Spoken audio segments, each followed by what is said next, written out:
Leidžiam Mobile Partner.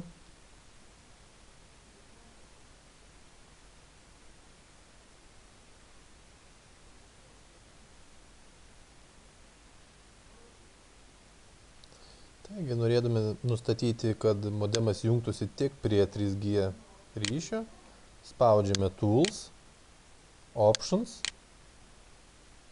Network ir išsirenkame. Jeigu pasirinksim VCMD only, tai modemas jungsis tik prie 3G ryšio. Jeigu pasirinksim VCMD Preferred, tai modemas pirmiausia jungsis prie 3G, toliau prie Edge ir prie GPRS. O jeigu pasirinksim GSM Preferred, tai modemas jungsis prie Edge tinklo. Teiks pirmenybę Edge tinklui. Taigi aš išsirenku 3G pirmenybę ir spaudžiu Apply.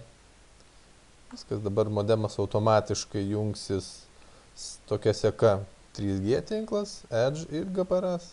Viskas, kaip matom, kairiame kampe 3G. Jeigu užeisime su pele ant indikatoriaus, tai matysime procentai signalo lygį.